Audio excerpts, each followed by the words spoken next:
Voici une capsule sur l'utilisation des rapports dans Encompass afin de vous aider à résumer vos données d'école.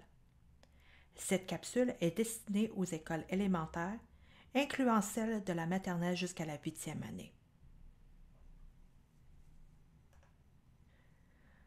Vous pouvez utiliser les étapes présentées dans cette capsule afin d'avoir des constats des rendements de vos élèves en littératie, en numératie et en HHT. À la fin de cette capsule, vous pouvez non seulement avoir en main plusieurs données nécessaires pour la complétion de votre PAE, mais après une simple analyse, aussi discutée dans cette capsule, vous pouvez cibler des améliorations possibles au sein de l'école, que ce soit par niveau, par cycle ou par d'autres regroupements. Allons voir comment recueillir les données utiles dans le portail Encompass.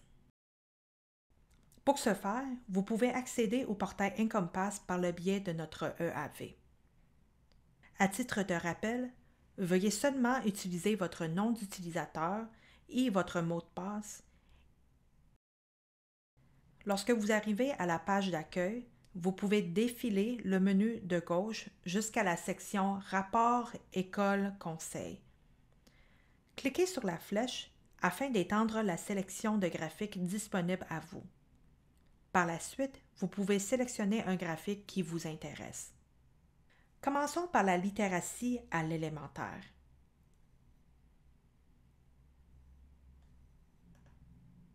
La première fois dont vous accédez ces rapports, on va très probablement vous demander de vous réidentifier.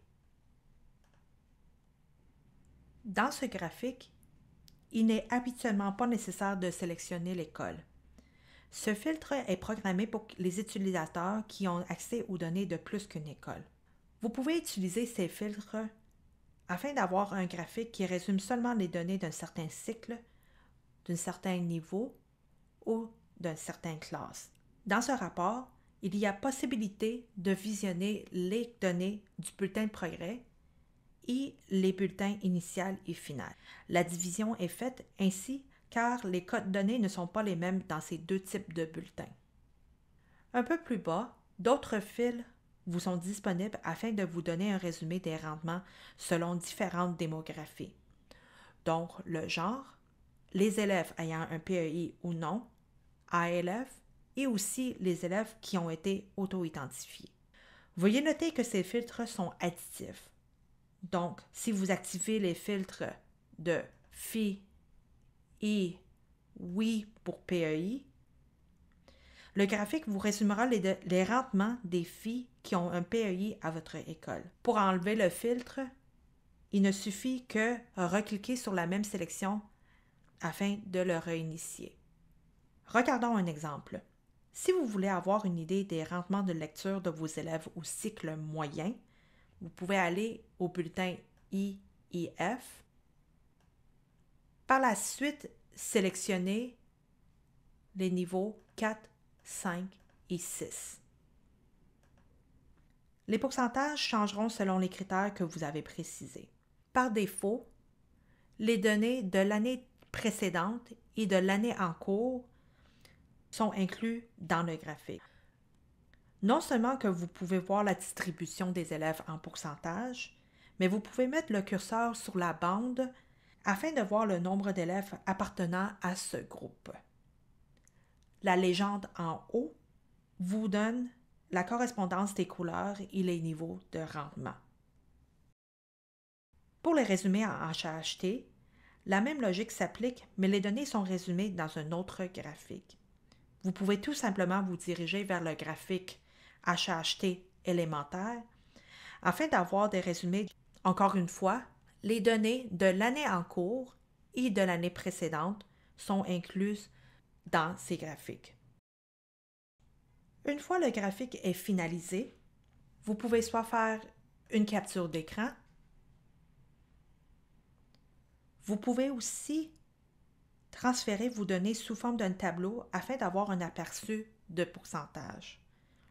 Certains d'entre vous décideront d'insérer les données directement dans votre PAE.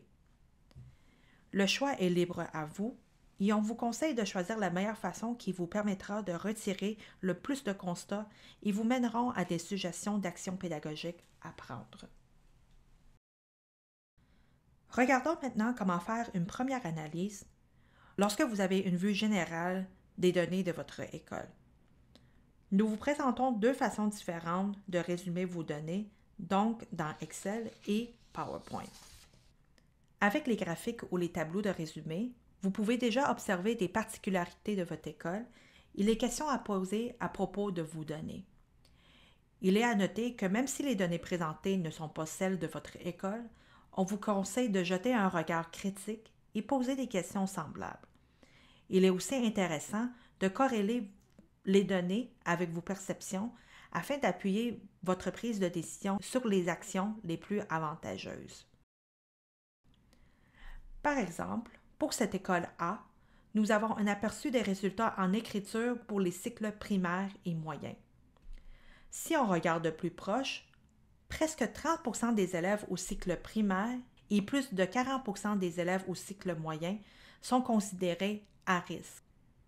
Ces pourcentages, déjà normalisés, indiquent qu'il faut aller voir la liste des élèves à risque pour voir si, en effet, il y a plus que 40% des élèves qui sont à risque en écriture et quelles seront les actions à prendre pour améliorer le rendement de ces élèves. Un deuxième exemple, cette fois-ci pour l'école B, nous avons un aperçu des rendements de HAHT. Ce résumé, transféré dans un tableau, nous donne la distribution des élèves des deux derniers bulletins. Dans ce cas, le point à souligner s'agit du HAHT de l'utilisation de français oral, pour laquelle 93,3% des élèves sont soit au niveau très bien ou excellent.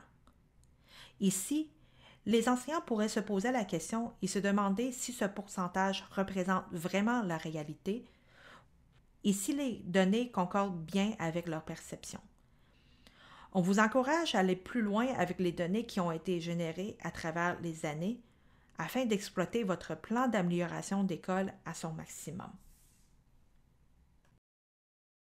Même si l'analyse des données peut différer d'une école à l'autre, il y a quand même de bonnes questions généralisées qu'on peut poser. Voici quelques suggestions que vous pouvez utiliser lors de vos analyses avec votre équipe La Réussite ou durant une CAP. Par exemple, est-ce que les données confirment ou non les perceptions qu'on a de nos élèves? En regardant des cas spécifiques pour la littératie, la numératie et les HAHT, il est possible de nous amener à faire des constats qui nous amèneront vers des interventions ciblées auprès de nos élèves. Une deuxième question s'agit de voir si la distribution des rendements de nos élèves correspond bien à la distribution d'une pyramide d'intervention de la RAI. Sinon, pourquoi? Quelles sont les actions à prendre en équipe niveau, équipe cycle ou à travers l'école?